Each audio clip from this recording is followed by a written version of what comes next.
नमस्ते। डोनट र डुनोटमा अलिकति फरक छ के। हामीले चाहिँ यो डोनट्स बनाउँदैछौँ। अब नर्मल डोनट्स चाहिँ हजुरहरूले घरमै मैदा इस्ट भिजाएर त्यसलाई सेप दिएर फ्राई गर्नुभयो भने भइहाल्छ। अब यो अलिकति वेल लेस हेर्दाखेरि पनि बेटर पुक्क फुलेको डोनट्सहरू बनाउने रेसिपी चाहिँ आज हामी सेयर गर्दैछौँ। यसको लागि पक्कै पनि इस्ट चाहियो, थोरै नुन र बटर र सँगै तपाईँहरूलाई सुगर चाहियो।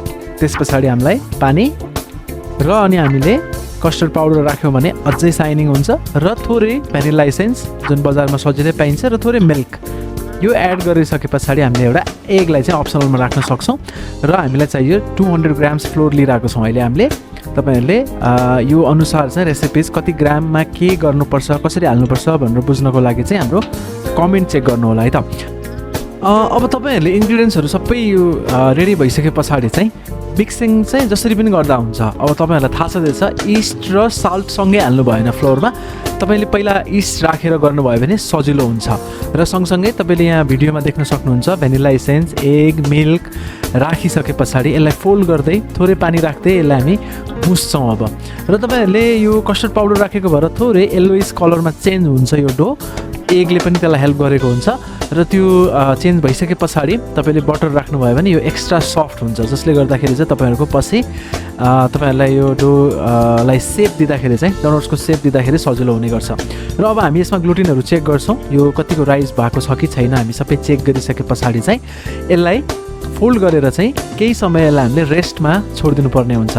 त्योभन्दा अगाडि हामीले यसलाई ऱ्याप गर्छौँ र तपाईँहरूले यो ऱ्यापर छ भने बेटर, छैन भनेदेखि तपाईँहरूले चाहिँ कुनै भाँडाले यसलाई ढाकेर पनि राख्न सक्नुहुन्छ घरमा बनाउँदै हुनुहुन्छ भने। अब अफकोर्स बेकरीमा त यो ऱ्यापर हुन्छ नै। त्यस पछाडि यसलाई हामी निकाल्छौँ र यो चाहिँ एकदमै सुपर सफ्ट हुन्छ।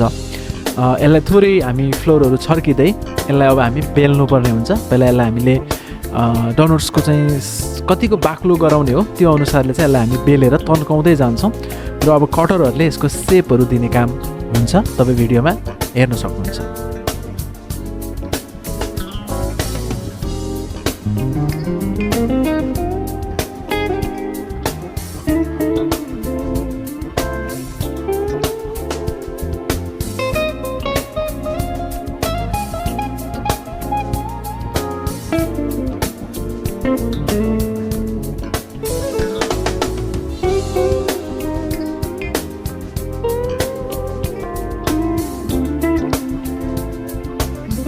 सानो सानो तपाईँहरूको कटरहरू पनि हुन्छ, तर यो बोटलको बिर्कोबाट पनि सजिलो चाहिँ हुने गर्छ।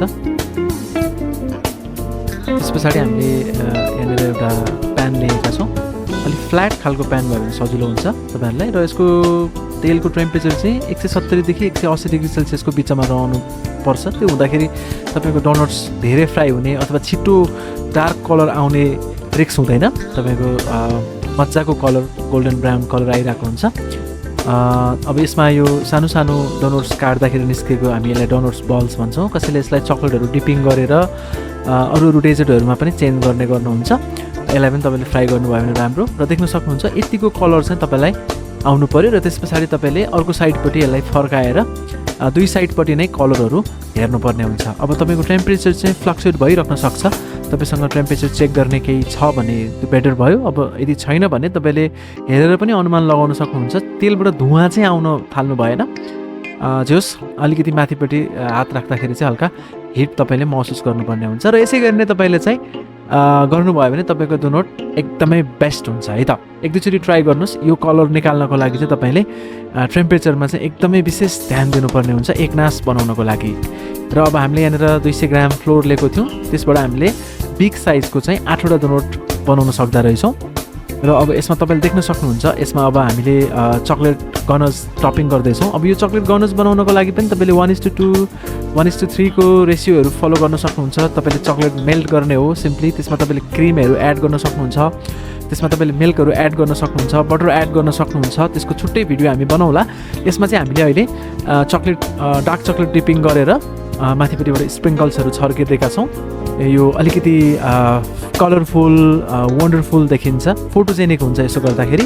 र सँगै तपाईँले यो टेस्ट गर्दाखेरि पनि एकदमै क्रिमी चक्लेटी फ्लेभरको हुने गर्छ, मिठो पनि हुन्छ। Thank you so much video हेरेर साथ दिनुभएकोमा। अर्को भिडियोमा भेटौँला।